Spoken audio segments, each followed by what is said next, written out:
या कुन्देन्दुतुषारहार धवला या शुभ्रवस्त्राव्रता या वीणावर दण्डमण्डितकरा या श्वेतपद्मासना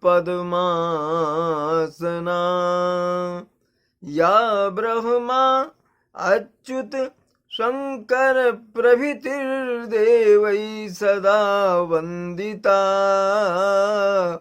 सा मां पातु देवी सरस्वती निःशेष जाड्यापहा। बड़ों को प्रणाम, छोटों को स्नेह और आशीष। मैं हूँ राजेश त्रिपाठी। स्वागत है आपका मेरे चैनल धर्म दर्पण में।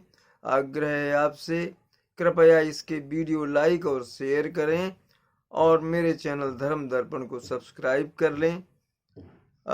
मेरे इस चैनल के दो विभाग हैं, जैसा हम पहले बताते आए हैं कि राम कथा जो है वो रामायण के लिए समर्पित है, जिसमें हम भावार्थ के साथ रामायण के प्रसंगों को आपके सामने प्रस्तुत कर रहे हैं। दूसरा जो मेरे चैनल का मुख्य शीर्षक ही है धर्म दर्पण।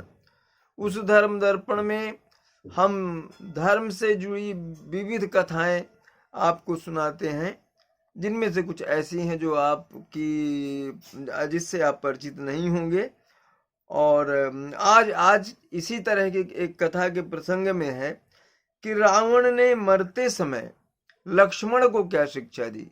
रावण जब अंतिम सांसें गिन रहा था, उस समय उसने भगवान राम के छोटे भाई लक्ष्मण को क्या शिक्षा दी। रामायण के प्रमुख पात्र लंकापति रावण के बारे में यह बात विख्यात है कि वो महाज्ञानी थे, प्रकांड पंडित थे वो। इसके अतिरिक्त वो महान ज्योतिषी भी थे, जिनका जो ज्योतिषीय गणना पर आधारित रावण संहिता जो है उसके रचयिता भी रावण थे, जो बहुत ही प्रसिद्ध है। कहते हैं जहाँ से ज्योतिष की पुस्तक जो भृगु संहिता है वो समाप्त होती है, रावण संहिता वहां से प्रारंभ होती है। और उस जो रावण संहिता की ज्ञाता हैं वो ज्योतिष की बड़ी अद्भुत अद्भुत और चमत्कृत कर देने वाली गणनाएं करते हैं। तो रावण तर्क शास्त्र, अर्क प्रकाश, तंत्र से संबंधित साहित्य और तंत्र विद्या से जुड़ा साहित्य रचा उन्होंने। शिशु रोगों के बड़े जानकार थे रावण। शिशु रोगों की चिकित्सा पर आधारित उनके जो है कुमार तंत्र है, उनके जो ग्रंथ है। नाड़ी परीक्षा आदि जो है उस पर भी उन्होंने ग्रंथ की रचयिता की। रावण तो कुछ लोग यहाँ तक कहते हैं रावण के बारे में कि चूंकि रावण महाज्ञानी थे, इसीलिए कहते हैं कि 10 सिर थे उनके, माने एक मुहावरा 10 सिर वाले। किंतु ये सच है कि रावण के 10 सिर थे, इसीलिए उनको दशानन भी कहा जाता है। वे बहुत बुद्धिमान थे और ये इसीलिए जब रावण मृत्युशैया पर थे तब रामचंद्र जी में अपने भाई लक्ष्मण को उनके पास कुछ शिक्षा लेने के लिए भेजा था। रावण का परिचय भी सुन लें, कौन थे वो। रावण ऋषि पुलस्त के पौत्र थे तथा विश्वा ऋषि के बेटे थे। ये लोग मतलब रावण का जो कुल था वो ब्राह्मण थे, सारस्वत ब्राह्मण।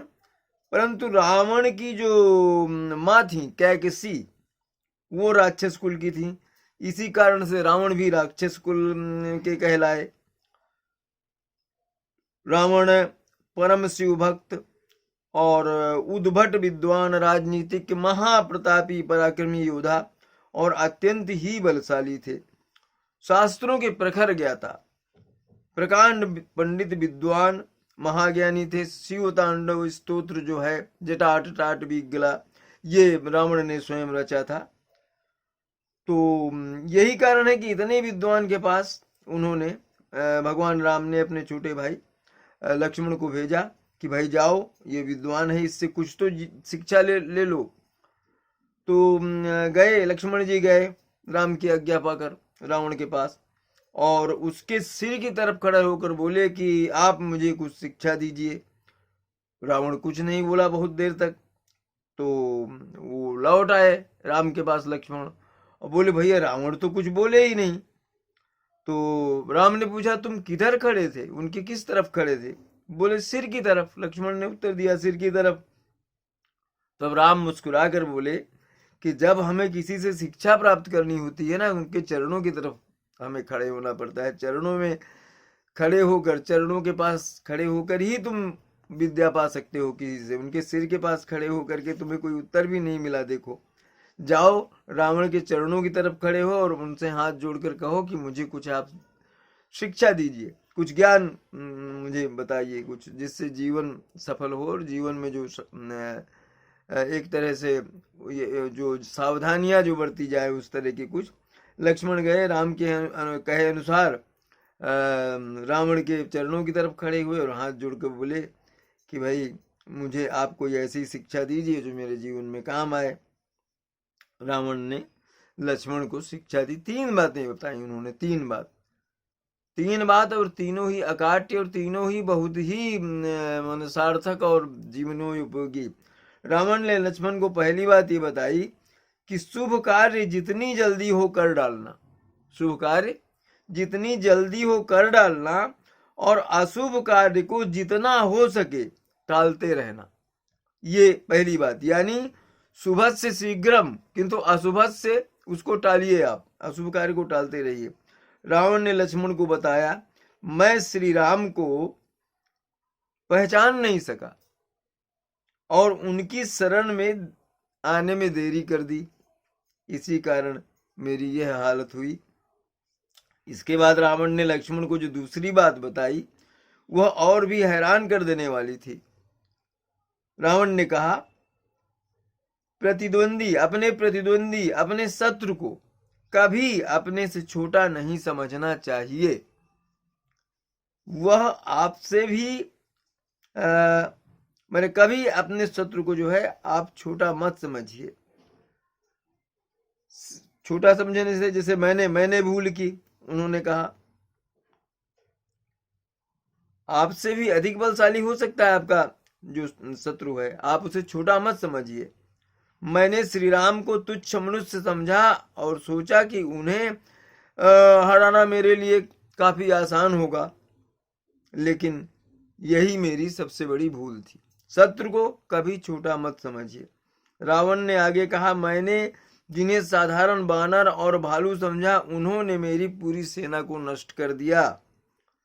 मैंने जब ब्रह्मा जी से अमरता का वरदान मांगा था तब मनुष्य और बानर के अतिरिक्त कोई मेरा वध न कर सके, यह मैंने मांग लिया था। ऐसा कहा था मैंने ब्रह्मा जी से, क्योंकि मैं मनुष्य और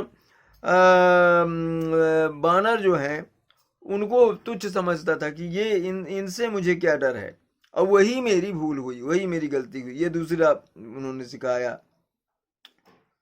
रावण ने लक्ष्मण को तीसरी बात, ये बहुत अहम बात है, बहुत ही मुख्य बात है, तीसरी और अंतिम बात ये बताई कि अपने जीवन का कोई राज हो तो उसे किसी को भी नहीं बताना चाहिए, भले ही वह आपका सगा भाई ही क्यों ना हो।